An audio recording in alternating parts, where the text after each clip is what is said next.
go back in. We're good. Thank you all for being here.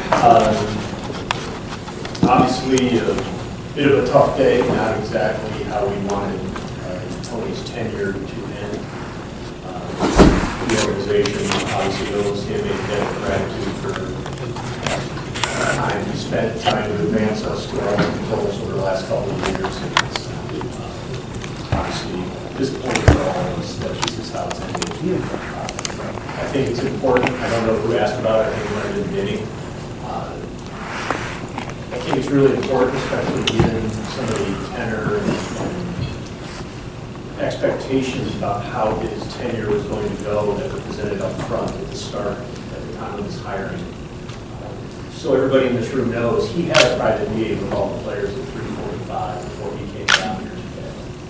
Then we wandered down here to start his press conference, and the players independently all showed up here to line the back of each room and show support for him.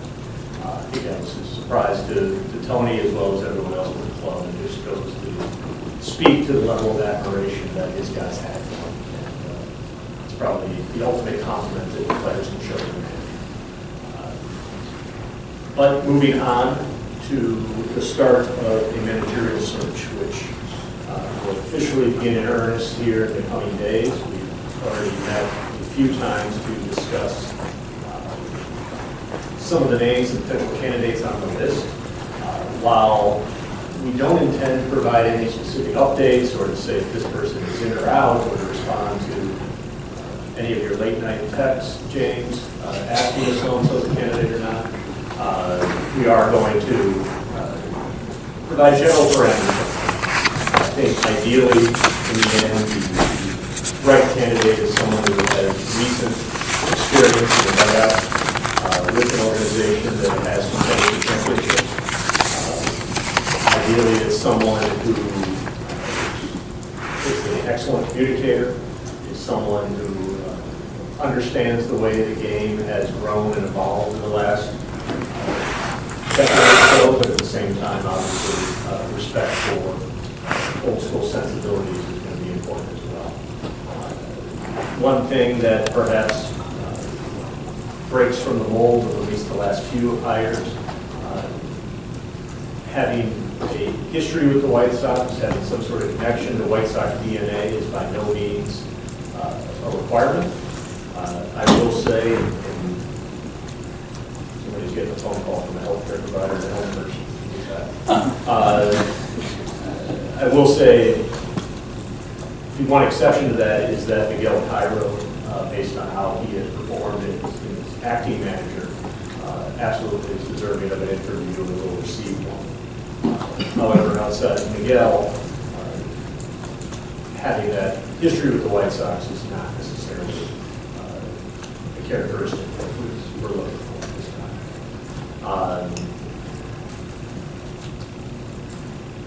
Obviously, I'll answer questions the best we can here once I throw it open, but there's a couple other points that I want to get to. Tony hit on the importance of the fan reaction this year and what that meant to him. And I want to echo those comments in terms of what it meant to us. We, like the fans, felt the level of disappointment with the performance this year. It's been described to me at times as depressing, disgust, frustration, shock, and I think any of those adjectives are appropriate. And we realize that we have to, despite our expectations, despite what we accomplished over the last couple of years, despite how the world viewed this team entering the 2021 season, we need to earn that respect back from the fans and earn their support over the coming months and into next season. Tony talked about a little bit taking these opportunities for granted, realizing that you have a good team on paper and that all the pundits and the internal projections and external projections have you as the favorite, and that's something that a trap you simply can't fall into, and it's one that we won't fall into again.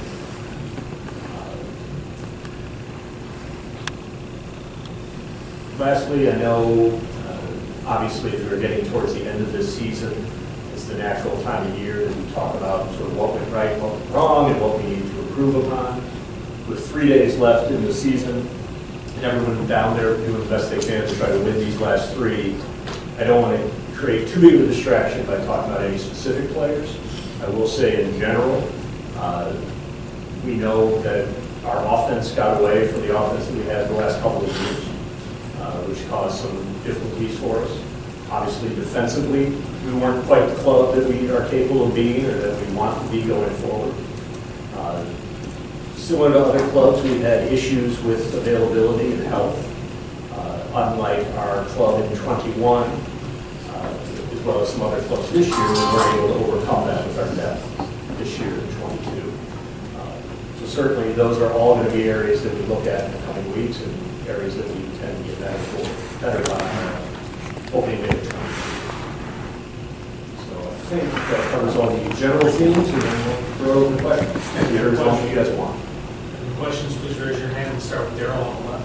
You mentioned as requirements or things you're looking for, dugout experience, meaning managerial dugout experience? I think some, Jerry, Kenny, and I sat down for a couple hours earlier today to talk through sort of different attributes, and I think we all realize that in the end, the candidate that probably has all of them, all 12 or 15 or how many doesn't exist or might not be available. So when I express these characteristics, they're really more preferences. I think having managerial experience is a positive. That said, you can also get good experience being a bench coach or adjacent to a manager. Having experience managing in the minors as well can be beneficial. Ultimately, we want someone who played a key role in a winning organization and was an important part of their on-field decision making. John? Rick, when it comes to making this decision and kind of going through the finale of it, how does that work with you, Jerry, and Kenny? I mean, with this search, we haven't seen a real search in a long time. Who's making the decisions, whose word and whose thoughts count the most in this situation? Similar to probably just about every major decision that I've been around for the last 20 some odd years. In the end, it's a collaborative process, and we ideally, Kenny, Jerry, and I come up with a consensus.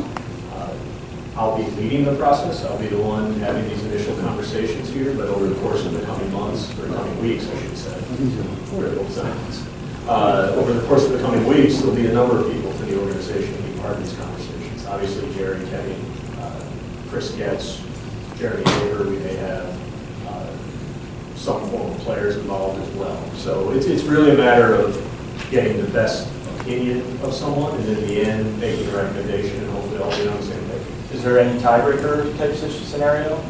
Yeah, it's height. What? That is my height. Kenny? No. Again, effectively, for the most part, they will come to a consensus. Their major decisions are on the line, and that's the way this will ultimately play out. Sully? Well, I've got to ask, because I think Ozzie said he knows his team better than anyone. Is he a candidate? Again, I'm not going to get into specifics of candidates. I sort of laid out the general parameters and go from there. Okay, and just the team in general, no matter who the manager is, the team in general, do you think there's some major changes necessary, or is it, what just, It's what funny. didn't work? It's appropriate to ask these questions this time of year as you're coming towards the end of the season and we're all getting going on our off-season plans. It's also probably the worst time to ask these questions because everyone is in a frustrated, disappointed mood right now with the way things have played out. So the short answer is obviously there's areas we need to improve. The longer answer is I don't think we should lose sight of the fact of where this team was 1 and 2 years ago, and even 6 months ago. You know, 2 years ago, we were after the first berth into the playoffs.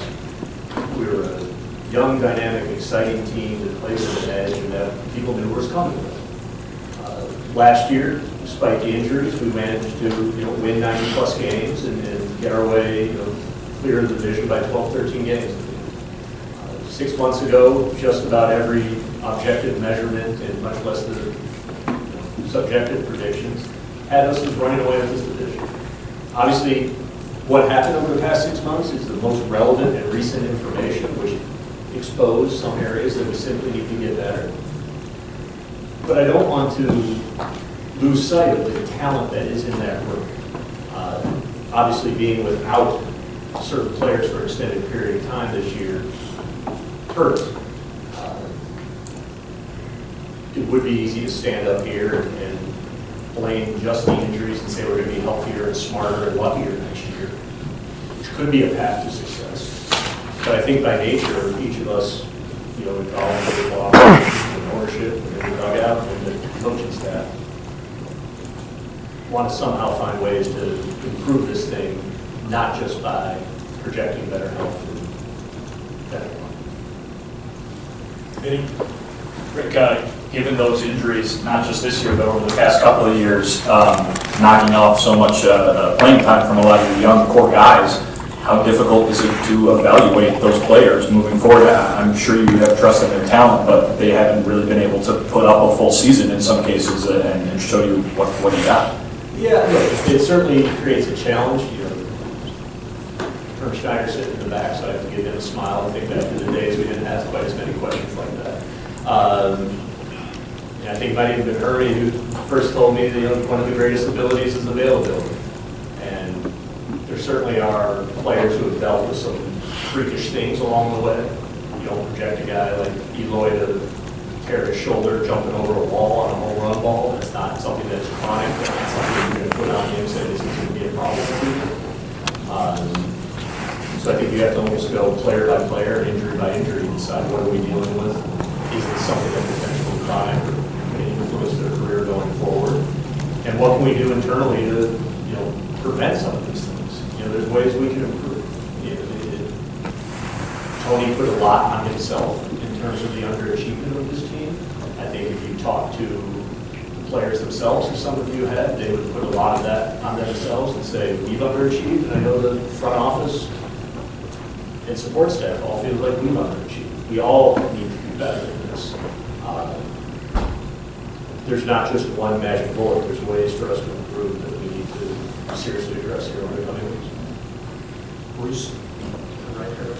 Rick, would a person like Craig Counsell, who had a great experience in the organization before he took over as manager, would that type of person interest you from your own or other organizations as well as a possible candidate?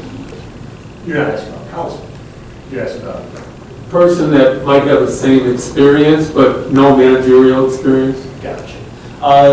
Again, going to keep an open mind about backgrounds and candidates, but I think the ideal person to fit what we're looking for, given where this team is, does have recent experience in some role in a dynamic, contributing to a team that's having success. Part two of that is, Tony said that he was culpable for the team's bad record to a certain extent. What in the front office have you guys talked about your responsibility, what you guys have learned, what you need to do better going forward? I mean, we've spent a lot of time having those conversations, including part of what Gary and I discussed in PR, where we potentially made missteps and where can we do better. I don't think it's something that we're going to get too deep into discussing publicly in terms of internal operations about how we can improve, but know that there is no complacency involved. That we know, like Tony put it on himself, as I mentioned, the players put it on themselves, that we put it equally, if not more so, on ourselves. But there is no one associated with this organization, at least on the baseball side, including the guys in uniform, scouts, player development, who doesn't find this past year unacceptable and extraordinarily frustrating. A lot of hours, time, effort, support from fans, dollars were poured into trying to create a successful, expanded window. for this team to get that. And even though things looked like we were going to continue that 6 months ago, it didn't happen.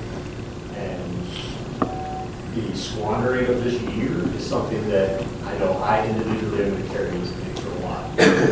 And I think anyone else from our group in the baseball side or in uniform echo those sentiments for themselves. Jesse? Two questions. Just want to be clear. Do you prefer someone outside the White Sox family besides Miguel Cairo, or it's just not a prerequisite? I think we're going to use this opportunity to get different perspectives. New way of looking at things, a little different from those that have been, a little more insular to the organization. Again, we're sitting here on day 0 or day 1, let's say, of this search, so you have sort of aspirational goals for what you are looking for. Even a handful of names that might fit sort of that mold, at least on paper. Once we get deeper into the process, maybe that changes a little bit, but as we sit here today, we're eager to use this opportunity to get some outside perspectives on this club and those who get that. And then the second question, I mean, if you listen to a lot of fans, they use the phrase, this baseball player, in the sense like White Sox don't have enough baseball players, kind of highlighted by Elvis coming over here, what he played, maybe watching the Guardians, how they played, the motor running high. Do you buy into that there wasn't enough of that this year? There wasn't enough of a lot of things this year. Again, a year ago with more or less a similar roster, we had enough. Speaking about Elvis specifically, he's been fantastic. And he brought that sort of baseball player edge or grind or fundamentally soundness that has stood out because it has been missing over the course of this season. Doesn't mean that a healthy Tim Anderson or when Louie's out there for a full season, healthy and without restriction, that he can't be that type of guy himself. But it was an attribute that was missing at times this year. We've seen it from these guys in the past, but I think it's fair, whatever criticism you're alluding to, I think it's a fair one that it was absent at times. Scott?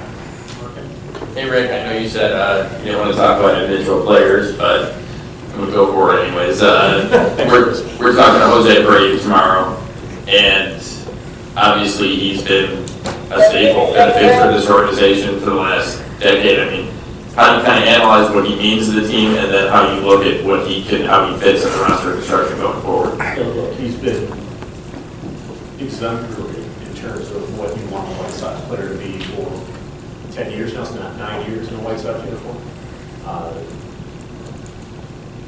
No matter what the future holds for him here or elsewhere, I don't think you're ever going to hear anyone with this organization say a bad word about Jose.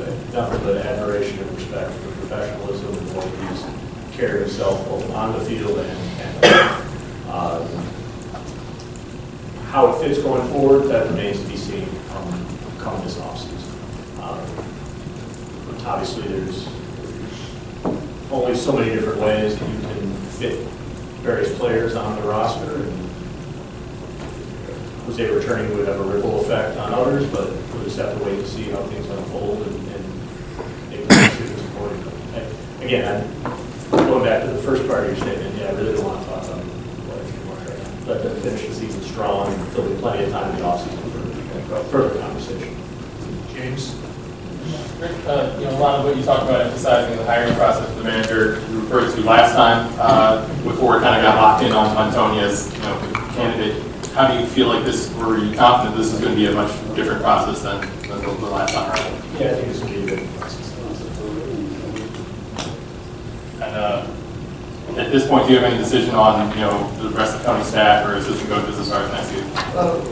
With regard to the coaches, it's going to be similar to how it's been handled in the past with the managerial change, and that is we'll ultimately make decisions on the coaches with the new manager. We certainly have some talented coaches on our staff, and when the time comes to discuss staffing with the new manager and get his input at that time, we'll obviously have opinions on how guys fit.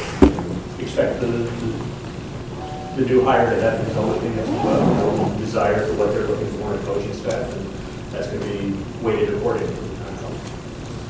Mark Gonzalez? He just asked. Coach Mayden? Rick, despite the injuries this year, it seemed like at times the team just didn't have that desire, that burning desire to win.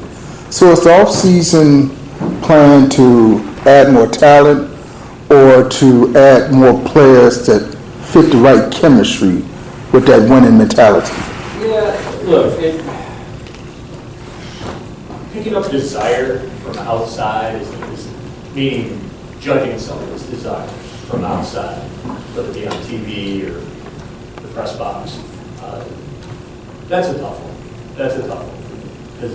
And obviously I'm biased because I get to see how much preparation goes into these games. I get to see guys who are playing on one leg, fighting through injury. And if we felt that there was an individual who lacked the desire to make the commitment to be a championship caliber player, they wouldn't be here today. So that one, I take a little exception with that. I agree that when the team's not playing well, especially when your offense isn't working well, you're making some defensive gaps, it's easy to look like there's a lack of desire. But I don't think that was fundamentally the issue. I think we need to recapture where we were from an offensive standpoint, and make some adjustments in terms of our defensive setup, and that, probability, like any offseason, will entail talent from outside the organization being mixed into what we have. And if I text you in the middle of the night, as long as I'm not James, will I get a reply? Yeah, you'll get it. Okay. Chris, do you have a question? Yeah, Rick, kind of dovetailing off coaches and Jesse's question as well about baseball players. Yeah. What do you view as you construct for 2023, what do you view as lacking? What do you need more of out of the roster? Again, I think a lot of the issues were with the offense initially. Not having Lance for a couple months, obviously didn't help the rotation. We had to fill some innings in ways that didn't measure up ultimately. So I could sit here, Chris, and do this throughout the season and in the spring. There's always ways to get that. There's always individual spots where you can improve it. Fundamentally, as I alluded to, we lost our offensive approach. We need to sort of balance out that offense a little bit better. You can say it was, baseball players or guys who grind at bats more. I think a portion of it is getting some of these guys back to the approaches that they had before. In the last couple of years where we had a pretty decent offense running from these guys, as well as improvements we need to make defensively and running the basics. So there's areas to improve. There's not going to be player X that is targeted, who was brought in and solves it all individually. There's going to have to be some improvement that comes internally. And the good news is that most of these players have shown that ability in the past. Hey, Rick, why did all that stuff happen in the offense? Is that the players receiving a different message than they received in the past? Was it them taking it upon themselves to do something differently than they've done in the past? I think if there was an easy answer, obviously we would have gotten on it April 15th and made the corrections. I think the message was the same, if not very similar to what was delivered in the past. And again, Frankie was hitting coach when we had 3 Silver Sluggers in 2020, 4th in the league and weighted runs created last year. There's been success with this group, including these coaches. Why things deviated is something that we're going to have to spend a little bit more time talking through individually with players, with the coaches, and trying to get as objective as a read as we can about why we fell short. Again, we've seen the talent perform at an elite level. It's a matter of getting that. John Raper. Glad you're calling. Rick, obviously this situation didn't happen because of Tony's health issues. But as you're watching this team struggle during the season when Tony's the manager, did you think we're going to have to make a managerial change for next season to change things up? Yes. Hypothetical. Yeah, the thing played out the way it played out. None of us are happy with this being the end result. The intent was to You know, Tony was brought in with the absolute best intentions and pure motivation to get us to that last level, winning a championship, to finish off this rebuild with championships. We fell short. And it's disappointing across the board. And ending this way is unfortunate because, you know, you never want to see someone's health interfere with their career or aspirational goals. But that's the way it played out. Scott Merkin. Rick, you talked a couple times now about past success, about 2020, 2021 for the team and the players. So you're looking more at kind of the back of the baseball card than maybe some underperformance this year from certain guys that can bounce back in 2023? That's part of it, but I also, it's more a point, Scott, about not throwing out the baby with the bathwater.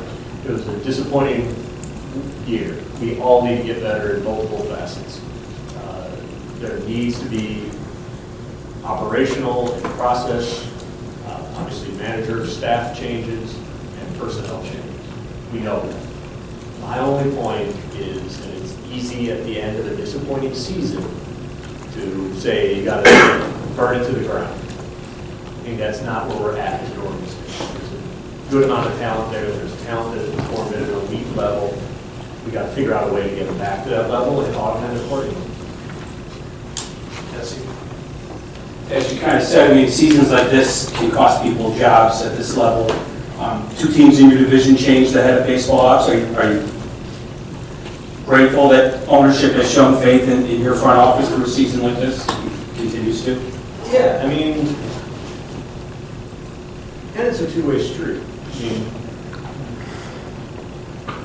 I'm not looking to stand up here with a blindfold and a cigarette just for fun. Like,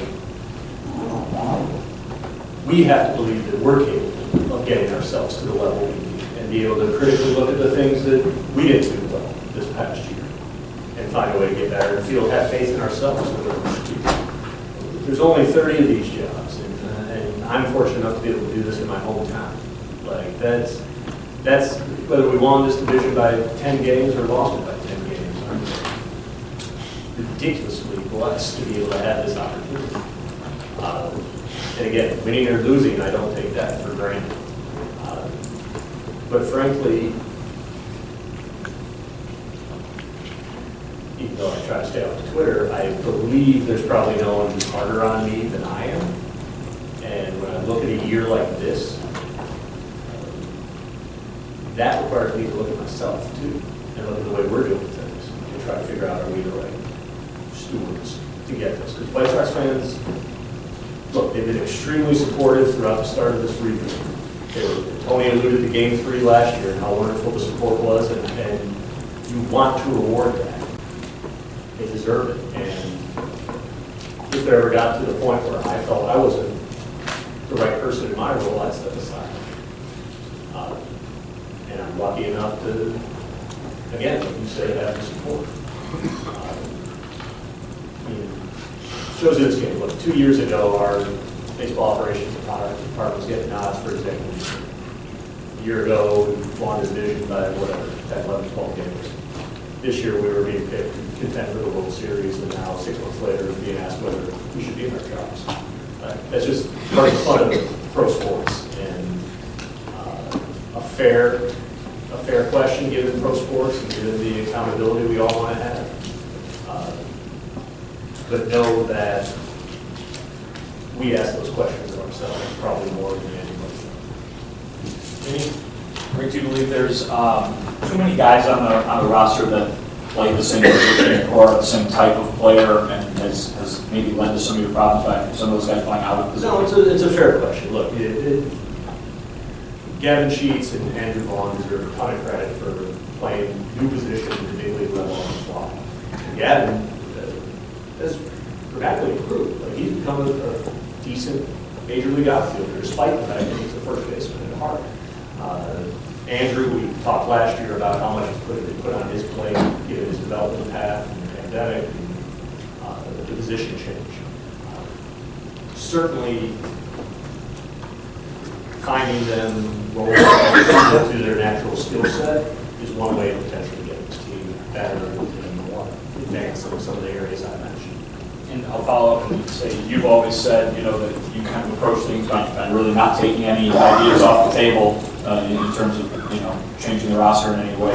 Does that include this year maybe having to make some tough decisions or just think about maybe breaking up this young core that you've built over the last few years? Yeah, you have to be open to that. You absolutely have to be open to that. Because there are, look, we're not just going to be able to throw money at the problem.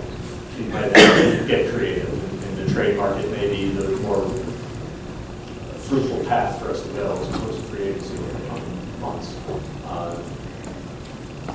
And frankly, going back to Jesse's question, like, you want to make sure that you're comfortable enough to make those tough decisions about players that you may have signed or developed or traded for, and you don't get sort of caught in some sort of bias in favor of what we thought we put together.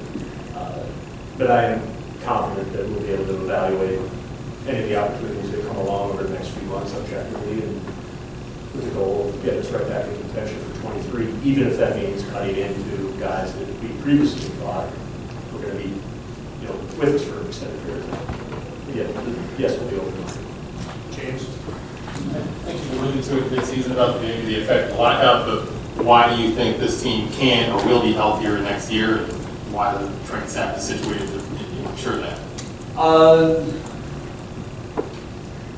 We are still in the process of evaluating everything we do from a pre-app standpoint, pre-injury prevention standpoint. And I do suspect we're going to have some changes over the course of the coming months or additions in the coming months. I don't think the weird off-season with a new strength and conditioning staff in place was a bit of a challenge this past year. Being able to send guys home with a plan, a specific plan now, be able to monitor and follow up with it should help us. Doesn't mean there's not other areas that we can improve upon and that we're looking at. We'll address more directly in the coming months. I do think that the odd off-season and short spring created a lot of problems for us. At the same time, they created problems for all 30 clubs, and we did not respond to the challenges as well as some others did. That's part of the reason we're here. Sounds like you anticipate adding to the department as a result. Bruce? Rick, you guys tried to address left-handed hitting, went out and spent the most money, team history on a guy that's predominantly a left-handed hitter. Philosophically, you still feel generally that if you have great hitters, it doesn't really matter what side they hit from, or does this have to be readdressed in the offseason? It's another area that's fair to ask questions.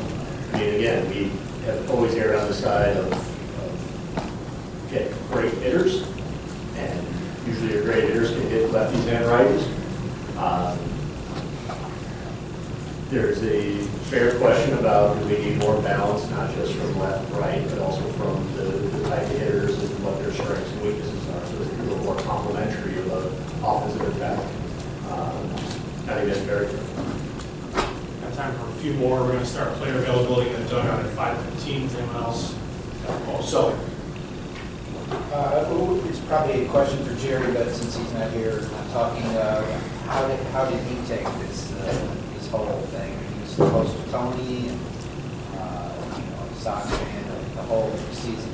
I think, I'm talking out of school with Jerry, Kenny, and I all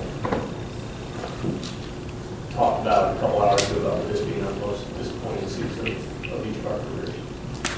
Jerry made reference to 84, going from 99 wins to 75 or something that year, being shocking. Obviously, we've had other years where we haven't quite met expectations. And we might be a little too close to the forest to see the trees right now. We're really sit in the season, the frustration that it created. But look, this is going to have an effect. Right? This is going to have an impact on people. This is not a feeling that any of us want to experience again. else? All right, great. Thanks for All your right. time. Appreciate you. We have veterans in the dugout at 5:15.